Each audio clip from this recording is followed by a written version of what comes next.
Hello जय हिंद दोस्तों। तो दोस्तों आज हम जो हमारे क्लास 10th के इम्पोर्टेंट एमसीक्यू हैं हम आज उनको सॉल्व करेंगे। दोस्तों ये बहुत ही इम्पोर्टेंट एमसीक्यू होने वाले हैं जो हमारी आने वाली परीक्षा है उसके लिए बहुत ही ज़्यादा इम्पोर्टेंट है। तो दोस्तों देखते हैं हम इसमें जो पहला है हमारा विकल्प वो क्या है। कह रहा है ये द्विघात समीकरण 3x² - 6x + 4 = 0 का विविक्त कर होगा। तो दोस्तों हमसे इसमें क्या पूछा है, विविक्त कर पूछा है। तो हम जानते हैं जो हमारा विविक्त कर होता है उसका सूत्र क्या होता है, ये होता है d = b² - 4ac।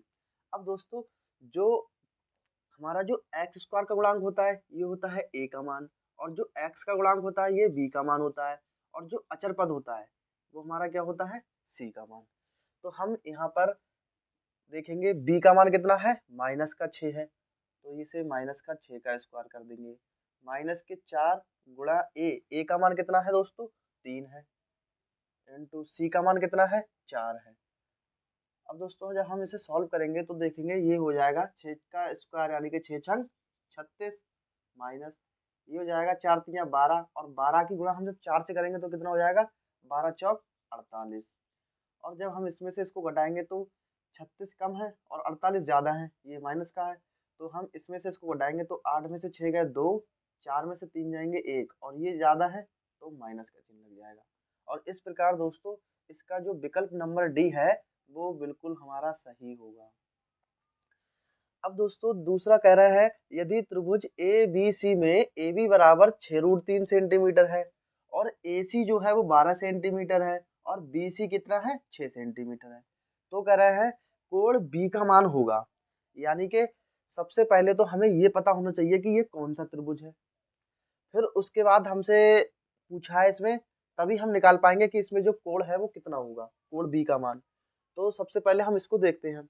इसमें हमें 3 भुजाएं दी हुई हैं, तो हम इसमें देखेंगे जो सबसे बड़ी भुजा है वो कितनी है, 12 सेंटीमीटर है, और जो छोटी छोटी भुजा है वो कितनी है, 6√3 और एक 6 सेंटीमीटर है। तो हम इसमें देखेंगे कि सबसे पहले हम इसको ये देखते हैं कि पाइथागोरस प्रमेय लगा के देखते हैं इसमें। तो उसमें क्या होता है, यानी कि जो सबसे बड़ी भुजा होती है वो हमारी कर्ण होती है, कर्ण स्क्वायर बराबर लंब स्क्वायर प्लस आधार स्क्वायर। अगर ये तीनों भुजाएं इसमें डाल के अगर ये पाइथागोरस प्रमेय को सेटिस्फाई कर देती है तो ये हमारा समकोण त्रिभुज बन जाएगा, और फिर हम उससे बड़ी ही आसानी से कोण बी का मान निकाल सकते हैं। तो देखेंगे इसमें सबसे पहले AC जो हमें दिया है वो कितना है, यानी कि सबसे बड़ी भुजा कितनी है, 12 है। तो हम इसमें देखेंगे इसका 12 का स्क्वायर करके, और 12 12 ये हो जाते हैं 144। फिर उसके बाद देखेंगे हम इधर वाले देखेंगे, यानी कि इसमें जो दो भुजाएं बची इसको हम लंब मान ले रहे हैं, यानी कि 6√3 का स्क्वायर प्लस आधार कितना है 6, तो इसको हम 6 का स्क्वायर मान ले रहे हैं। जब हम इसको सॉल्व करेंगे तो ये हो जाएगा 6 छंग 36, और गुणा रूट का स्क्वायर से रूट हट जाएगा तो ये बचेगा 3, फिर प्लस ये हो जाएगा 6 छंग 36, और जब इसको सॉल्व करेंगे तो 36 तिया होते हैं 108, और 36 जब इसमें जोड़ेंगे तो ये हो जाएंगे 8 6 14 के 1 3 और 1 4, यानी कि 144। ये भी 144 है, ये भी 144। इसका मतलब है कि ये हमारा समकोण त्रिभुज बनेगा। और जब समकोण त्रिभुज बना, यहाँ पर हम बना के देख लेते हैं, फिर हम पता चल जाएगा कि कोण भी कितना होगा। तो समकोण त्रिभुज हमारा ये होता है इस तरह से, ये 90 डिग्री होगा, और इसके जस्ट सामने वाली कर्ण होती है, जो कर्ण होती है वो सबसे बड़ी भुजा होती है। अब इसमें सबसे बड़ी भुजा क्या है, AC। AC हमसे कह रहे हैं 12 सेंटीमीटर है, इसका नाम AC रख दिया हमने, और 12 सेंटीमीटर है ये। फिर जब ये A हो गया, ये C हो गया, फिर इसका नाम क्या हो जाएगा, B हो जाएगा। एक से B की दूरी कितनी है, 6√3 है, और B से C की दूरी कितनी है, ये 6 सेंटीमीटर है। अब हम इसमें देख सकते हैं कि हमसे क्या पूछा है, कोण B का मान पूछा है। तो कोण B ये है, और ये हमारा कितना होगा, 90 डिग्री होगा। तो दोस्तों इस प्रकार जो इसका विकल्प नंबर ए है वो बिल्कुल सही होगा। दोस्तों तीसरा विकल्प कह रहा है यदि समीकरण एक्स स्क्वायर प्लस के एक्स माइनस 6 बराबर 0 का एक मूल -2 है तो के का मान होगा। तो हम देखेंगे इसमें हमें समीकरण दी है एक्स स्क्वायर प्लस के एक्स माइनस 6 और बराबर में 0। हमें एक मूल दिया है -2, एक मूल दिया है तो इसका मतलब है ये x का ही मान दिया है कितना, -2। इस x का मान हम इस समीकरण में रख देंगे तो देखेंगे ये हो जाएगा -2 का स्क्वायर प्लस के और इंटू एक्स का मान रख देंगे -2 माइनस का 6 बराबर 0। -2 का स्क्वायर करेंगे तो 4 हो जाएगा और जब के की गुणा 2 से करेंगे तो दोस्तों ये हो जाएगा माइनस का 2 के माइनस का 6 और बराबर 0। फिर जब हम इसको सॉल्व करेंगे तो ये हो जाएगा माइनस का 2 के और 4 में से 6 घटाएंगे तो ये माइनस का 2 बचेगा बराबर 0।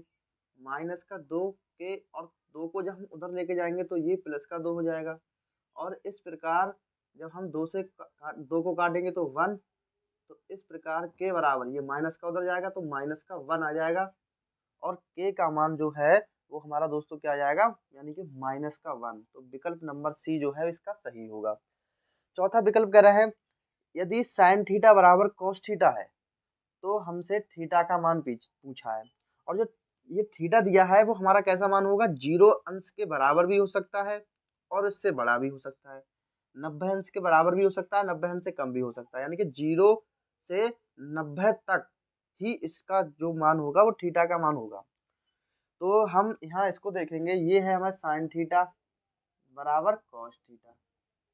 जब हम देखेंगे इसमें कॉस थीटा को हम इधर ले आते हैं तो ये हो जाएगा साइन थीटा और अपॉन में कॉस थीटा बराबर 1। अब साइन और अपॉन कॉस ये मिलके बन जाता है, यानी कि साइन अपॉन कॉस बन जाता है टेन थीटा बराबर 1। अब दोस्तों हम देखेंगे टेन में 1 कितने का मान होता है, ये होता है टेन थीटा बराबर ये होता है टेन 45 का मान। और जब दोस्तों हम इसकी तुलना करेंगे तो थीटा का मान हमारा कितना आ जाएगा, ये आ जाएगा 45। तो दोस्तों इस प्रकार जो इसका विकल्प नंबर बी है वो बिल्कुल सही होगा। पांचवा विकल्प कह रहे हैं दोस्तों यदि 7, 13, 20, 17 तथा 3x का समांतर माध्य 18 है तो x का मान होगा। अब दोस्तों हम जानते हैं जो x बार होता है हमारा समांतर माध्य वो उसका सूत्र होता है, यानी कि सभी पदों का योग और बटे में पद।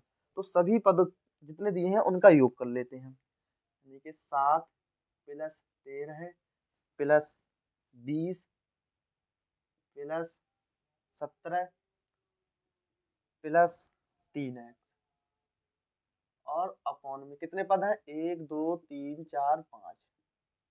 और दोस्तों हमें x बार का मान दिया है, कितना दिया हुआ है 18, तो हम इसको 18 लिख देंगे।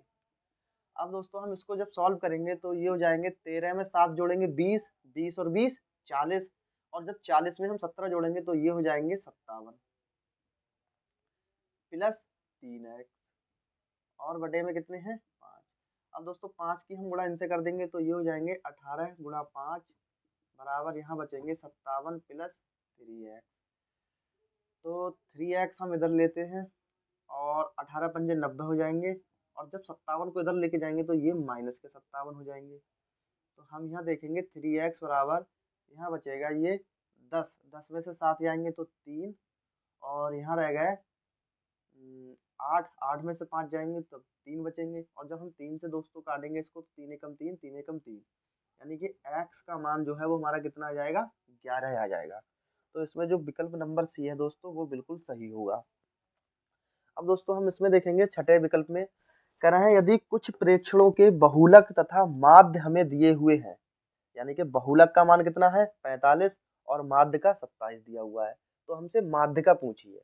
और दोस्तों हम जानते हैं इन तीनों में जो संबंध होता है वो होता है हमारा बहुलक बराबर, ये होता है बहुलक बराबर 3 माध्य का माइनस 2 माध्य। तो दोस्तों हमें बहुलक का मान कितना दिया है, ये दिया है 45, 3 माध्य का और माध्य का को दोस्तों हम x मान ले रहे हैं -2 और माध्य माध्य का मान कितना दिया है, इसमें दिया है हमें 27। तो जब हम इसको सॉल्व करेंगे तो ये हो जाएगा 45 3x, और दोस्तों x इसलिए माना है क्योंकि बार बार माध्यिका लिखेंगे तो बहुत देर लग जाएगी, इसलिए हम x मान ले रहे हैं। तो 27 दूनी 54, और जब हम 54 को इधर लेके जाएंगे ये प्लस का हो जाएगा, तो ये हो जाएगा 3x बराबर 45 प्लस 54। तो जब हम इसको जोड़ेंगे तो 5 4 9, 4 5 9, और जब हम दोस्तों 3 से इसको काटेंगे तो 3 तिया 9, 3 तिया 9। तो इस प्रकार दोस्तों जो इसका विकल्प नंबर बी है वो बिल्कुल सही हो जाएगा।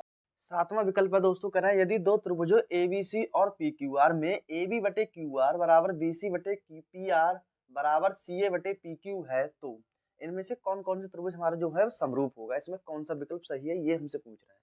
तो हमसे कह रहा है दो त्रिभुज हैं, एक है ABC, तो हम एक ABC बना ले रहे हैं, और दूसरा हमसे कह रहे हैं एक त्रिभुज हमें PQR दिया है, तो ये दिया है ABC, और दूसरा दिया है त्रिभुज PQR। अब दोस्तों इसमें कह रहे हैं जो AB है वो QR के बटे में है, यानी कि ये इसके संगत है, तो ये हमारी संगत भुजाओं का अनुपात ही होता है।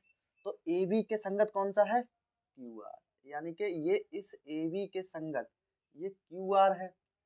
तो दोस्तों हम इस QR को इसके सापेक्ष लेंगे, और फिर जो BC है यानी कि इस BC के बटे कौन सा है, PR है। तो यहाँ से हम दोस्तों देखेंगे इसका नाम हम इसके संगत पॉइंटों के ही थ्रू लेंगे। तो हमें AB दिया है, तो AB के बटे में क्या है, QR, तो हम यहाँ पर QR आएगा। फिर हमें BC के बटे देखेंगे, BC के बटे क्या है, PR, तो हम देखेंगे दोनों में R जो है वो कॉमन है, यानी कि R इस B के भी नीचे आ रहा है और C के भी नीचे आ रहा है, यानी कि ये जो R होगा वो R पॉइंट हमारा यहाँ होगा, Q हमारा यहाँ पर होगा, और जो तीसरा पॉइंट P है वो हमारा कहाँ होगा, ये होगा। तो जो AB है, AB के बटे क्या है, QR, फिर BC के बटे क्या है, PR, तो BC के बटे में देखेंगे हम PR है, और CA के बटे में क्या है, PQ है, तो CA यानी कि PQ। तो इस प्रकार हम दोस्तों जो हमारे त्रिभुज बन रहा है हम देखेंगे। अब इसमें देखेंगे पहला विकल्प है PQR, तो PQR जो त्रिभुज बन रहा है, त्रिभुज PQR ये समरूप होगा, यानी कि जब हमने PQR लिए हैं तो बिल्कुल इसी के सिमेट्री देखेंगे हम CAB, यानी कि CAB। तो दोस्तों इसमें जो पहला विकल्प है यही हमारा सही होगा, यही बिंदु बिल्कुल इसके क्रम में आ रहे हैं और यही हमारा सिमेट्री बना रहा है, तो इसमें जो पहला विकल्प है वो हमारा बिल्कुल सही होगा। आठवां दोस्तों कहना है अर्धगोले के संपूर्ण पृष्ठ का क्षेत्रफल होता है। तो दोस्तों हम अर्धगोले का हमसे संपूर्ण पृष्ठीय क्षेत्रफल पूछा है, तो हम इसमें सबसे पहले देखेंगे जो हमारा पृष्ठीय क्षेत्रफल होता है अर्धगोले का, यानी कि संपूर्ण कितना होता है, पूरा होता है, यानी कि 4 पाई आर स्क्वायर। तो इसका जो आधा होगा अर्धगोले का जो हमारा होगा पृष्ठीय क्षेत्रफल वो कितना होगा, 2 पाई आर स्क्वायर। अब हमसे पूछा क्या है, इसमें पूछा है हमसे संपूर्ण, तो संपूर्ण में दोस्तों यहाँ पर एक जो है वो अर्धगोल नहीं वृत्त के रूप में बनेगा, जब हम इसको काटेंगे तो यहाँ पर एक हमारा वृत्त के रूप में बनेगा, और इस वृत्त का क्षेत्रफल कितना होता है, पाई आर स्क्वायर होता है। तो यहाँ हम देखेंगे कुल मिला के जो हमारा संपूर्ण पृष्ठीय क्षेत्रफल आएगा वो 3 पाई आर स्क्वायर आएगा। तो इसमें जो बी नंबर विकल्प है वो बिल्कुल सही होगा। नवा विकल्प कह रहे हैं बिंदु -3,5 की एक्स अक्ष से दूरी, तो हम यहाँ पर देखेंगे ये हमारी एक्स अक्ष होती है और ये वाई अक्ष होती है। तो हमसे कह रहा है -3,5, तो कहीं ना कहीं एक्स का मान है ये और ये 5 वाई का मान है, तो -3 एक्स अक्ष पे -3 यहाँ पर होगा कहीं, और 5 कहीं पर मान लेते हैं यहाँ पर होगा प्लस का 5। तो इन दोनों से मिलकर जो हमारा बिंदु मिलेगा वो हमारा ये मिलेगा, यानी कि -3,5। तो हमसे यहाँ पर पूछा है कि एक्स अक्ष से दूरी, तो एक्स अक्ष से इस बिंदु की दूरी कितनी होगी, यानी कि यहाँ से यहाँ तक की दूरी कितनी आ रही है दोस्तों, ये आ रही है 5, और यही हमारा बिल्कुल आंसर हो जाएगा, यानी कि 5। कह रहा है किसी प्रायोगिकी सभी प्रारंभिक घटनाओं की प्रायिकता का योग होता है। तो हमसे इसमें यानी कि जो हम कोई घटना किसी घटना को लें और घटित करें, उसमें चाहे कितनी भी घटनाएं हम घटित करें, तो उन सभी घटनाओं को मिलाकर जो उसका योग आता है वो कितना आता है दोस्तों, वो आता है एक। जैसे हमने एक सिक्के को उछाला तो हेड आने की प्रायिकता कितनी होगी, 1/2। टेल आने की प्रायिकता कितनी होगी, वो भी 1/2 होगी। और जब हम दोनों को मिलाएंगे तो इनसे अलावा और कोई सी घटना बनेगी नहीं हमारी। तो इन दोनों को जब मिलाने पर हम देखेंगे, इन दोनों घटनाओं का योग देखेंगे तो 1/2 प्लस 1/2 मिलकर हमारा क्या आएगा, एक आएगा। तो कहने का मतलब है किसी प्रायोगिकी सभी प्रारंभिक घटनाओं की जो प्रायिकता होती है वो हमारी उन सभी घटनाओं का योग होता है, वो एक आता है। तो दोस्तों इस प्रकार हमने 10 विकल्प को सॉल्व किया है। तो दोस्तों ये बहुत ही इम्पोर्टेंट विकल्प हैं आने वाले एग्जाम के लिए। तो दोस्तों बिना स्किप किए वीडियो को पूरा देखें और दोस्तों अपने सभी दोस्तों को ज़्यादा से ज़्यादा शेयर करें। मिलते हैं दोस्तों अगली वीडियो में, तब तक के लिए जय हिंद।